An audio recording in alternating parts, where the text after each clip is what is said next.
Hello, welcome back to my channel. मुख्य e learning में एक बार फिर आपका हार्दिक स्वागत है। आज के इस सेशन में हम डिस्कस करेंगे public sector. What is public sector? Public sector consists of business enterprises owned and managed by the government. These organizations may either be partially or wholly owned by the central oblique state government with an equity stake of at least 51% with the government. Means public sector की वो business enterprises जो कि fully owned, managed and controlled by the government हैं, like defence, post and telegraph, railway etcetera. और इसमें वो institution भी आते हैं जो पार्शली और fully owned by the government oblique state government, having minimum 51% equity share, like public sector. और इसके अंदर जो पॉलिसी मेकर है, पॉलिसी के जो डिसीजन होगा वो गवर्नमेंट ऑफ इंडिया का ही माननीय है। तो पब्लिक सेक्टर को तीन पार्ट्स हैं, इसके तीन पार्ट में बांटा गया है। फर्स्ट है डिपार्टमेंटल अंडरटेकिंग जो कि फुल्ली गवर्नमेंट डिपार्टमेंट है। फिर है पब्लिक कॉर्पोरेशन, नेक्स्ट है government companies.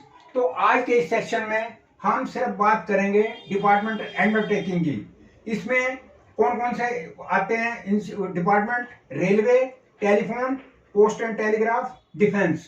Departmental undertaking oldest form of public sector enterprise. ये पब्लिक सेक्टर का सबसे ओल्डेस्ट फॉर्म है और इसमें सेपरेट एग्जिस्टेंस नहीं है और ये ओवरऑल फंक्शन करती है under the control of one ministry of the department of government of India.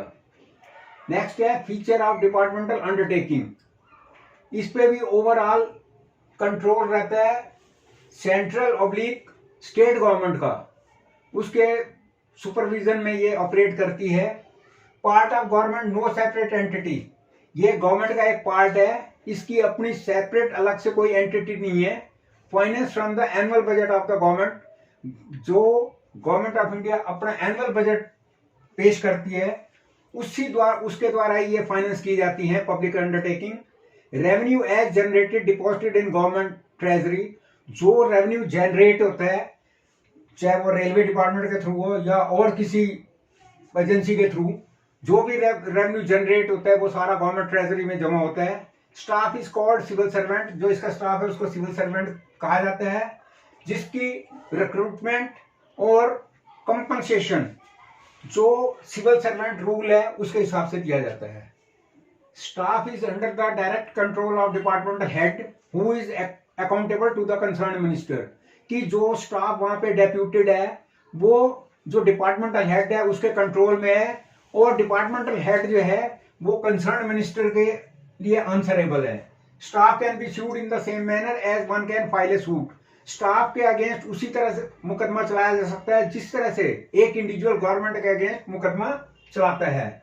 ये तो थे फीचर्स, लक्षण। अब हम बात करेंगे merit oblique advantages of departmental undertaking की। सबसे पहला है इजी फॉर्मेशन। इसको बनाना आसान है क्योंकि इसके लिए अलग से कोई रजिस्ट्रेशन की जरूरत नहीं है।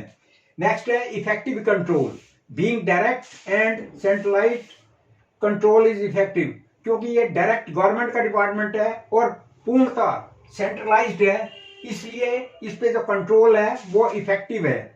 ऑप्टिमम यूटिलाइजेशन ऑफ फंड्स, यानी कि जो फंड्स है उसका बेस्ट यूटिलाइजेशन करना। As financial matters are subject to ministerial sanction, जो फाइनेंशियल मैटर जितनी भी होती हैं उसको जो मिनिस्ट्रियल सैंक्शन होती है उसमें प्रॉपर बजट होता है, अकाउंटिंग और ऑडिट कंट्रोल है उसके ऊपर, अकाउंटेबिलिटी, जवाबदेही। हैविंग डायरेक्ट पार्लियामेंट्री कंट्रोल, क्योंकि जैसा कि पहले बताया गया इसका डायरेक्टली जो है पार्लियामेंट का कंट्रोल है और उस अंडरटेकिंग जो परफॉर्मेंस है वो पार्लियामेंट में डिस्कस की जा सकती है क्योंकि वो पब्लिक के लिए अकाउंटेबिलिटी है। Public revenue generated is deposited in government treasury, जो पैसा इकट्ठा हुआ है वो गवर्नमेंट ट्रेजरी में डिपॉजिट कर दिया जाता है। Secrecy, the activity performance of some of the department like defense is highly sensitive and secret which cannot be disclosed on the plea of public interest. कुछ डिपार्टमेंटों की जिसमें से डिफेंस, जैसा कि डिफेंस है, उनकी जो एक्टिविटी या परफॉर्मेंस है वो बड़ी सेंसिटिव और सीक्रेट होती है, इसलिए उसको पब्लिक इंटरेस्ट में डिस्क्लोज नहीं किया जा सकता है। अब ये तो थे मेरिट। अब हम बात करेंगे demerit oblique disadvantages of departmental undertaking. इनके क्या क्या डीमेरिट्स हैं।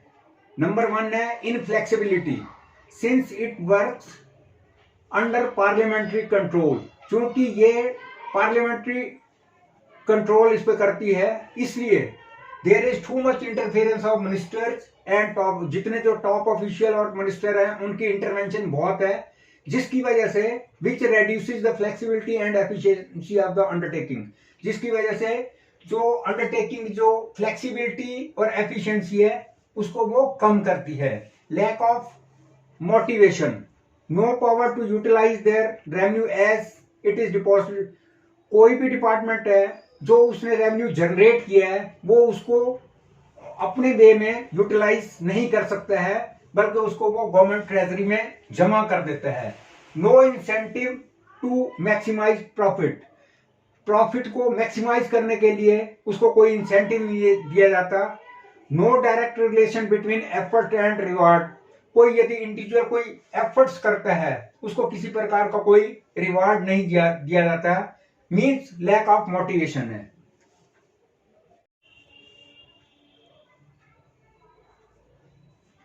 Public revenue, revenue generated is deposited in government treasury. जो पैसा इकट्ठा हुआ है वो गवर्नमेंट ट्रेजरी में डिपॉजिट कर दिया जाता है, जो कि गवर्नमेंट रेवेन्यू की इंक्रीज करने में हेल्प करता है। Secrecy, the activity performance of some of the department like defense is highly sensitive and secret which cannot be disclosed on the plea of public interest. कुछ डिपार्टमेंटों की जिसमें से डिफेंस, जैसा कि डिफेंस है, उनकी जो एक्टिविटी या परफॉर्मेंस है वो बड़ी सेंसिटिव और सीक्रेट होती है, इसलिए उसको पब्लिक इंटरेस्ट में डिस्क्लोज नहीं किया जा सकता है। अब ये तो थे मेरिट। अब हम बात करेंगे demerit oblique disadvantages of departmental undertaking. इनके क्या क्या डीमेरिट्स हैं। नंबर 1 है inflexibility, since it works under parliamentary control. क्योंकि ये पार्लियामेंट्री कंट्रोल इस पे करती है, इसलिए there is too much interference of ministers and top, जितने जो टॉप ऑफिशियल और मिनिस्टर हैं उनकी इंटरवेंशन बहुत है, जिसकी वजह से which reduces the flexibility and efficiency of the undertaking, जिसकी वजह से जो अंडरटेकिंग जो फ्लेक्सिबिलिटी और एफिशिएंसी है उसको वो कम करती है। Lack of motivation, no power to utilise their revenue as it is deposited. कोई भी डिपार्टमेंट है जो उसने रेवेन्यू जनरेट किया है वो उसको अपने वे में यूटिलाइज नहीं कर सकता है, बल्कि उसको वो गवर्नमेंट ट्रेजरी में जमा कर देता है। No incentive to maximise profit, profit को मैक्सिमाइज करने के लिए उसको कोई इंसेंटिव नहीं दिया जाता। No direct relation between effort and reward, कोई यदि इंडिविजुअल कोई एफर्ट्स करता है उसको किसी प्रकार का कोई रिवार्ड नहीं दिया जाता, मीन्स लैक ऑफ मोटिवेशन है। Lack of financial autonomy, can't plan long-term investment due to budgetary control of government, no freedom of utilizing funds in its own way, means कि budgetary control होने की वजह से जो डिपार्टमेंट है वो long term की इन्वेस्टमेंट नहीं कर सकता है, और ना ही उस डिपार्टमेंट को आजाद दिया है कि वो जो उसने फंड जनरेट किया है उसको अपनी तरह से उसको यूटिलाइज कर ले। नेक्स्ट है inefficient management, undertaking are manage by the government official, कि जो अंडरटेकिंग है वो गवर्नमेंट ऑफिशियल्स द्वारा मैनेज की जाती हैं, and they remain overburden to answer the query raised by the parliament ministry, as a result they have less sense of responsibility and efficiency.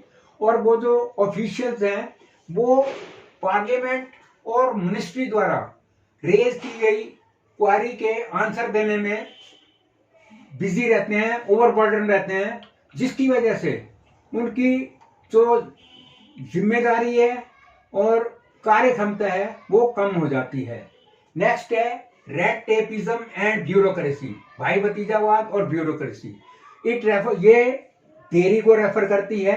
The decision are delayed due to administrative formalities, जो decision होते हैं वो administrative formalities की वजह से देर हो जाती है।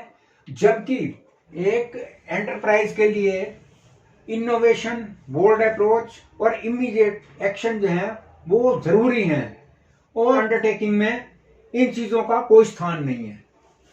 नेक्स्ट है सूटेबिलिटी, मीन कौन सी ऐसी जगह है जहां पे डिपार्टमेंटल अंडरटेकिंग होनी चाहिए। कौन कौन सा ऐसे डिपार्टमेंट है? Number 1, where utmost secrecy is required, वो डिपार्टमेंट जहां पे बहुत ज्यादा सीक्रेसी चाहिए, और एग्जांपल है defence. Where government control is necessary, जहां पे गवर्नमेंट का कंट्रोल जरूरी है, वो है एग्जांपल है broadcasting. Where huge investment is involve, वो डिपार्टमेंट जिसमें बहुत ज्यादा इन्वेस्टमेंट हो, वो है aircraft, steel and iron. Undertaking is source of revenue, undertaking जो है वो रेवेन्यू का एक सोर्स है, एग्जांपल है इसका रेलवेज। तो आज के इस सेक्शन में हमने किया पब्लिक सेक्टर का पार्ट 1 यानी कि डिपार्टमेंटल अंडरटेकिंग। तो मैं व्यूअर से रिक्वेस्ट करूंगा, यदि उन्हें वीडियो पसंद आया हो, लाइक करें, शेयर करें, कमेंट्स करें, और आने वाली वीडियो यानी कि पब्लिक सेक्टर का जो सेकंड पार्ट है उसको जरूर देखें, ताकि पब्लिक सेक्टर का पूरा चैप्टर हम अच्छी तरह से अंडरस्टैंड कर सकें। Lot of thanks for viewing.